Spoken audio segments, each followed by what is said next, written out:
Question कुछ इस तरीके से है आपका कि आकृति 6.40 में ए बी बराबर ए सी वाले एक समद्विबाहु त्रिभुज ए बी सी की बढ़ाई गई भुजा सी बी पर स्थित ई एक बिंदु है। तो यहाँ पर देखिए एक त्रिभुज है ए बी सी जिसमें इसकी भुजा ए बी और ए सी ये दोनों आपस में बराबर हैं। उसके बाद कह रहा है कि इसकी भुजा सी बी को बढ़ाया जाता है तो बिंदु ई तक ये बढ़ जाता है। ठीक है, और जब ये बिंदु ई तक बढ़ जाता है तो कह रहा है कि यदि एडी लंब है बीसी पर, उसके बाद कह रहा है और ई एफ लंब है एसी पर, तो हमको पता करना है कि सिद्ध करना है, यानी पता करना है या दर्शाना है या सिद्ध करना है। बात एक ही हुई कि त्रिभुज आपका ए बी डी समरूप है त्रिभुज ई सी एफ के। तो चलिए सबसे पहले जो दिया है उसको लिख देते हैं। तो यहाँ पर देखिए दिया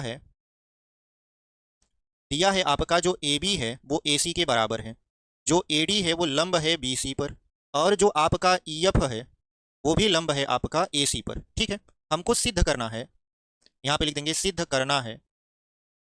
क्या सिद्ध करना है हमको? सिद्ध करना है यहाँ पर कि त्रिभुज आपका जो ए बी डी है, त्रिभुज ए बी डी कहाँ पर है? देखिए यहाँ पर ए बी डी ये समरूप है किसके? त्रिभुज यहाँ पर ई सी एफ के। तो यहाँ पर लिख देंगे ई सी एफ, यही हमको क्या करना है? सिद्ध करना है। तो चलिए इसको सिद्ध कर लेते हैं। यहाँ पर हम लोग इसको यहाँ पर सिद्ध करेंगे। ठीक है, चलिए इसको सिद्ध कर लेते हैं। ठीक है, तो यहाँ पर देखिए जो दिया है हमारा वो दिया है ए बी बराबर है ए सी के, ए डी लंब है बी सी पर, ई एफ लंब है ए सी पर। ठीक है, हमको सिद्ध करना है कि त्रिभुज ए बी डी जो है वो समरूप है ई सी एफ के। कहाँ पर है? ई सी एफ, देखिए यहाँ पर है ई सी एफ के। तो चलिए इसको सिद्ध कर देते हैं। तो यहाँ पर सबसे पहले लिखेंगे त्रिभुज ए बी डी तथा त्रिभुज ई सी एफ में, अगर इन दोनों त्रिभुजों में बात हम करें तो सबसे पहले एंगल की अगर बात करें, कोण का, ठीक है, अगर हम कोण की बात करें तो कोण में देखिए ए बी डी में जो आपका डी है वो 90 अंश का होगा। क्यों? क्योंकि जो ए डी है वो लंब है बीसी पर। इसका मतलब ये है कि कोण आपका ए डी बी बराबर हो जाएगा किसके? ये हो जाएगा ई एफ सी के। क्यों ई एफ सी के बराबर होगा? ये भी 90 है, ये भी 90 है, तो ये दोनों आपस में क्या होंगे? बराबर होंगे। तो यहाँ पे लिख दीजिएगा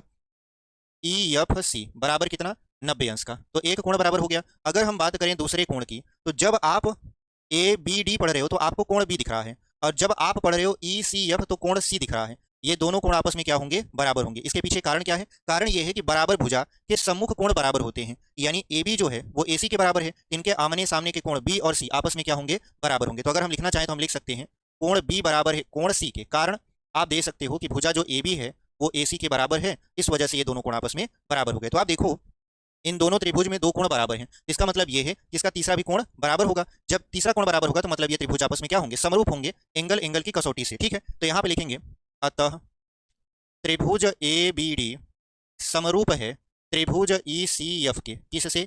एंगल से, यानी कोण से ये क्या हो गया? आपका समरूप हो गया। तो उम्मीद करते हैं आपको ये समझ में आया होगा।